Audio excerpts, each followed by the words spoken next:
Por décadas, a forma mais rápida de se percorrer longas distâncias foi a viagem aérea. Mas hoje, abrindo caminho pelos campos da Europa, surge um novo candidato: o trem de alta velocidade.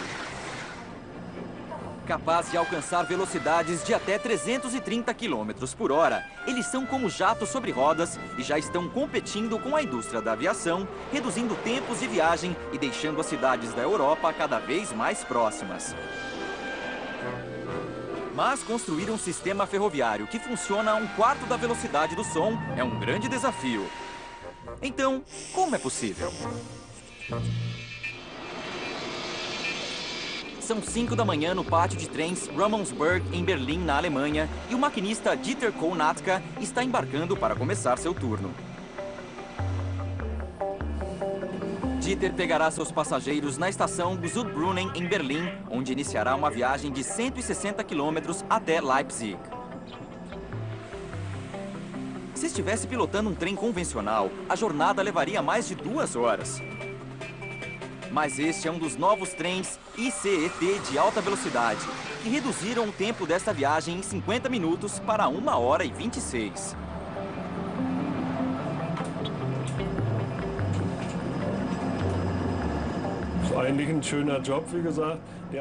É um trabalho divertido, é emocionante. Pilotar 10.000 cavalos de potência.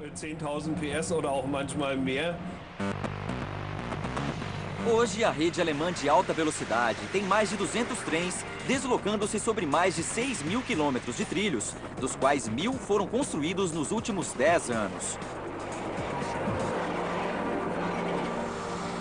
Existem 5 tipos de trens ICE, e o maior deles pode contar com até 16 vagões, transportando 916 passageiros à velocidade de um carro de Fórmula 1. Para criar estes monstros, foi preciso repensar completamente o design de muitos componentes-chave. E um dos primeiros problemas que os engenheiros enfrentaram foi o peso dos trens. Os trens convencionais são feitos de aço, que é pesado demais para as redes de alta velocidade. Para começar, um trem de aço demoraria para ganhar velocidade. Depois, por causa da inércia, seria quase impossível freá-los e eles descarrilariam na primeira curva. Para descobrir como esses problemas foram resolvidos, visitamos a fábrica de trens da Siemens, em Krefeld-Uerdingen. É aqui que são construídas as enormes carrocerias de metal dos últimos trens de alta velocidade. Ao longo do processo de produção, as carrocerias são levadas de uma oficina a outra por um gigantesco transportador de cargas de controle remoto, operado por Mehmet Ellis. Quando eu era criança, eu nunca tive um carro de controle remoto, então isso é divertido. Mas, na verdade, essas carrocerias não são tão pesadas quanto parecem. Isso acontece porque, em vez de aço, elas são feitas de alumínio, o mesmo material usado na construção de aviões. O resultado? Estas carrocerias pesam apenas 50 toneladas, 30% a menos do que se fossem construídas em aço. Mas o uso do alumínio traz novos problemas. Como ele derrete a temperatura relativamente baixa de 660 graus centígrados, ele conduz o calor com bem mais eficiência do que o aço. Ou seja, você precisa de um arco elétrico imenso para soldar o material. Usando uma corrente elétrica de 10.000 watts, esta máquina de soldagem gigantesca gera um calor de 3.000 graus centígrados, fundindo as chapas de metal. Ele pode até bronzear os funcionários. Então, quando soldadores como Valentin Wagner dão os toques finais manualmente, eles precisam se proteger. O creme é essencial para me proteger dos raios nocivos.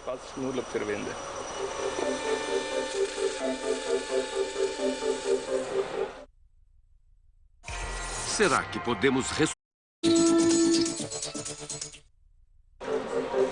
O desafio seguinte para os engenheiros é fazer o trem andar. O problema é que o sistema tradicional de tração dianteira é extremamente ineficiente.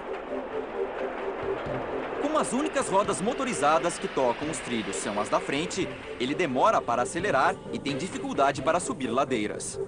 Além disso, com o motor ocupando a locomotiva inteira, o espaço que poderia ser usado para transportar passageiros é desperdiçado.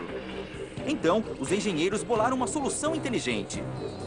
Em vez de uma enorme locomotiva na frente, o ICE-3 foi equipado com 16 motores elétricos menores sob o piso.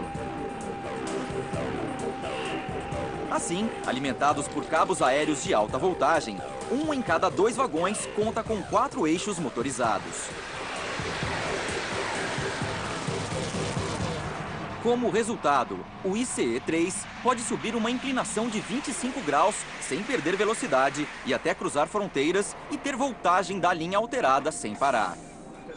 Além disso, o sistema de tração inovador libera 20% mais espaço do que num trem tradicional de 8 vagões.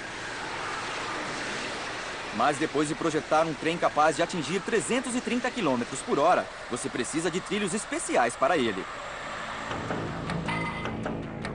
Por isso, no coração dos Alpes austríacos, a Voest Alpine construiu uma das maiores fundições do mundo. O problema dos trilhos convencionais é que eles têm muitas emendas. Então, os fabricados aqui chegam a incríveis 120 metros, mais do que o comprimento de um campo de futebol. E ao contrário dos trilhos comuns, os de alta velocidade são soldados uns aos outros, para que não haja irregularidades nas emendas.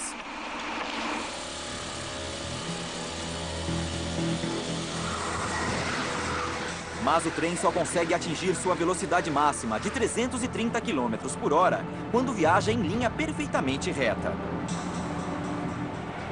O que é fácil quando você está cruzando um campo plano e deserto, mas a situação se complica quando surge uma montanha na sua frente.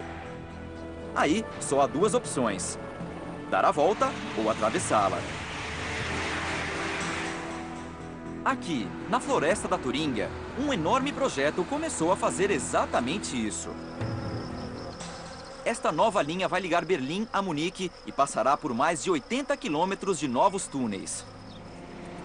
Este, o túnel Blasberg, será um dos mais longos, estendendo-se por 8 quilômetros sob a montanha Blasberg, de 865 metros. A escavação começou há mais de 12 meses e eles já entraram mais de 1 quilômetro na montanha. Por se tratar de uma área remota, eles não podem usar máquinas convencionais de escavação em grande escala. Então, são forçados a recorrer a métodos mais tradicionais: quilos e quilos de explosivos. Quem vai causar os danos subterrâneos é o especialista André Peter Riedling. Isso é uma emulsão explosiva. Ela é líquida. Ela tem consistência de graxa. A emulsão é formada por 2 componentes que só se tornarão explosivos quando forem combinados. É essencial que a mistura seja perfeita, para evitar uma explosão antes da hora. Por segurança, André só as combina no último minuto, usando uma máquina computadorizada. Então, o líquido altamente explosivo é bombeado através de buracos na face rochosa. Ao mesmo tempo, fios são conectados para transmitir a carga elétrica que deflagrará a explosão. André confere a fiação pela última vez e soa um alarme, indicando que a encosta do túnel deve ser liberada. Com um brilho nos olhos, André faz sua parte favorita do trabalho. Eu adoro explodir as coisas. É por isso que eu estou aqui.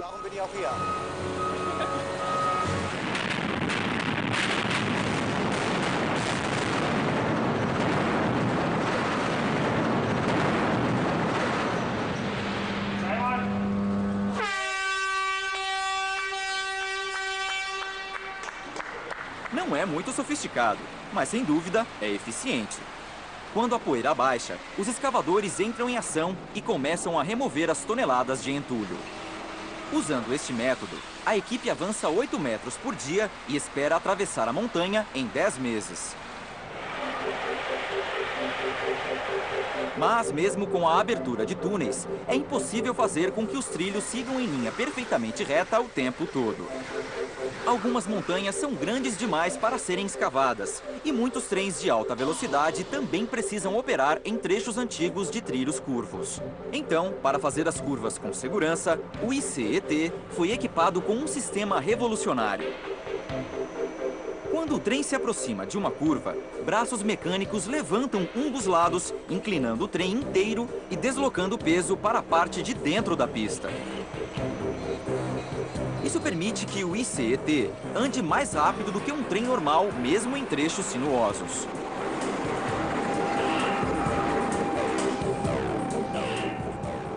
Mas após projetar o trem para viajar em alta velocidade, os engenheiros viram-se diante de uma grande dor de cabeça. Como pará-lo? Por isso, neste campo de testes, Michael Furrow e Bert Dow estão se preparando para avaliar os freios do trem. O problema dos freios a disco convencionais é que a alta velocidade faz com que eles esquentem, perdendo eficiência. Então, o ICE-3 também é equipado com freios regenerativos especiais e um novo sistema chamado freio de corrente parasita. Acreditamos que todos os sistemas de freio vão funcionar, mas faremos um teste para ter certeza.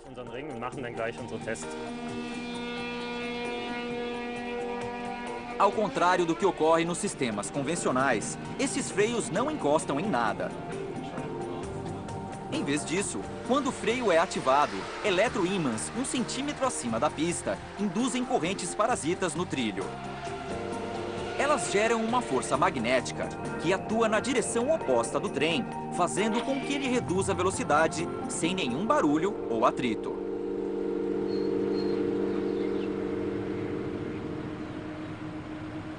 Ótimas notícias para Dieter, que está se aproximando de Leipzig.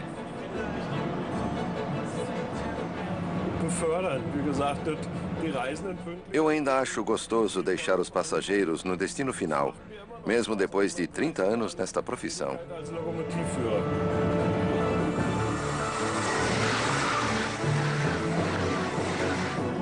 Dieter chega à estação pontualmente e os passageiros desembarcam apenas 83 minutos após saírem de Berlim. Uma viagem que apenas 12 meses atrás levaria mais de 2 horas.